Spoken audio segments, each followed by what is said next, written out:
ever a time to start, it's now.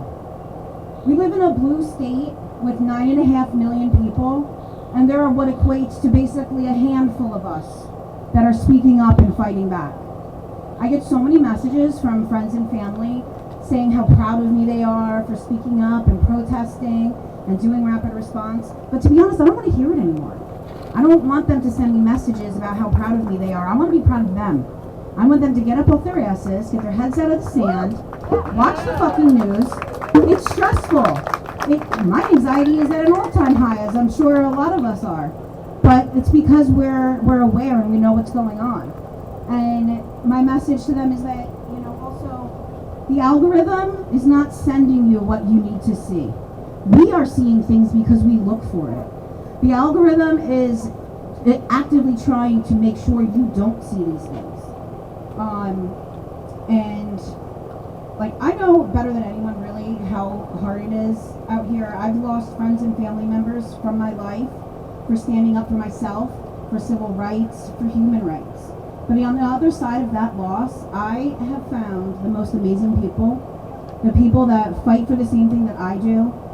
There are strangers that have now become my found family and care about me and love me more than people that are related to me by blood. I started organizing protests about 1.5 years ago and joined a rapid response team 1 year ago. Since then, I've attended countless sessions of the New Jersey State Legislature, City Council, and County Commissioner meetings to speak up to our leaders to pass legislation that protects the most vulnerable in our communities. I've patrolled our neighborhoods and shopping centers on holidays so that people could get groceries. My biggest thing is if I can confront ICE and document the atrocities of this fascist government in a freaking wheelchair, people, okay? Then so can you. Yep. That's my message to the people out there watching. Get up.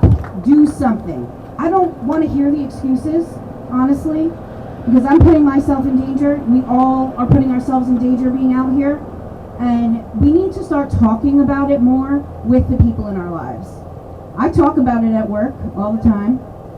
I talk about it with my family. I talk about it with my friends. It's pretty much all I talk about. And at this point, I feel like the people, even my own mom, who I know she doesn't agree with what's going on, but she was raised that you don't talk about politics or religion, ever, in any situation. And that's what's gotten us here. We need to talk about it, because there really are people out there who have no clue that this place even exists. No clue that there was a hunger strike. No clue about ICE raiding our streets. So we really need to talk to people about it. And again, my message for people out there who aren't doing anything, the first step, reach out to a group. Reach out to your local Indivisible. You can go online and find one in your area. Reach out to the 5051 in your state. Reach out to anyone you hear talk about it. They can hook you up with something. So again, do something. Thank you.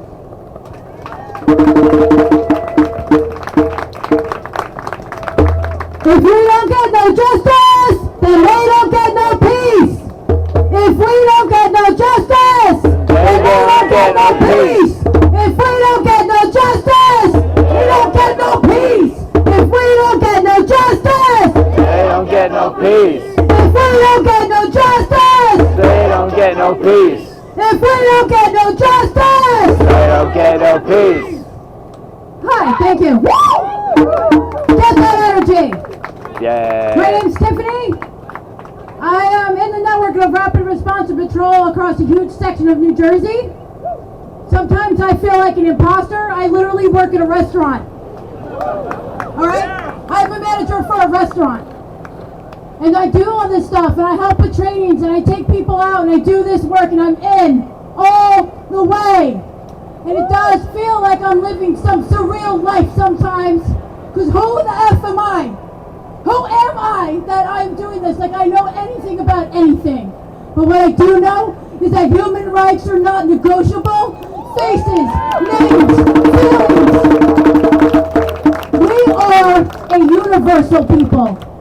And the only thing that separates us is language and culture. But everything that's in here, a smile, body language, it is universal. Amen. That being said, how can we celebrate liberty, justice, and freedom when we're allowing our government to hunt people down in their own communities? What is freedom? What is liberty? What is justice? We're like torn, like a lot of other Americans right now, like a lot of people standing here. I still like love my country in a way, but I hate it right now. And then again, it's always been like that, right? Underneath the surface. And I think that's the hardest part. I'm white. I'm born with this perspective of a lens to see through. My perspective is that it was getting better. It took this happening in my face for me to see that it's a facade. And it always has been.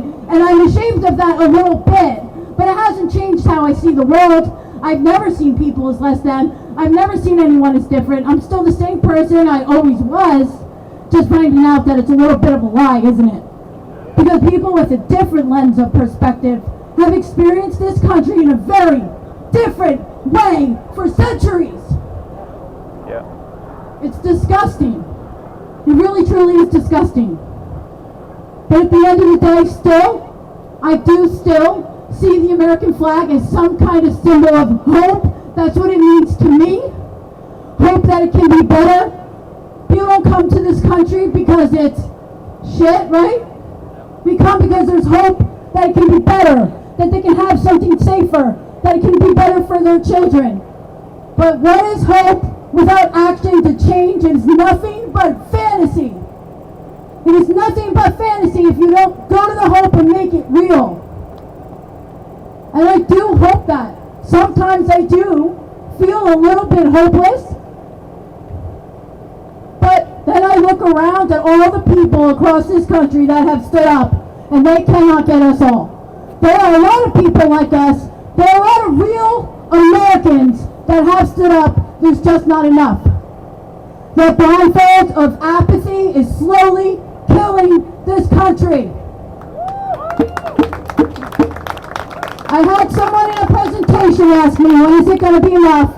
And the answer I gave them is when enough people stand up and say it's enough. People power. Stand up and say it's enough. It's enough. Don't watch from the sidelines. If you're an American citizen and you're letting our federal government intimidate you out of your First Amendment rights, then imagine what we are allowing them to do in communities that are not citizens. Black and brown communities. What are we allowing our federal government to do in those communities when we are afraid to speak and we let them intimidate us out of our First Amendment rights? And that is what is happening. People are afraid to speak. People are afraid to stand up. Express your conviction of heart. Stand up for what you believe. Don't stop sharing it. If someone judges you for fighting for human rights, their judgment means nothing. Their judgment is empty. It's hollow. It's soulless. If they judge you for caring about others, people over profits, if they judge you for caring about your planet over profits for billionaires that we all live on here, they judge you for that, their judgment is empty, meaningless, and nothing. Anything they say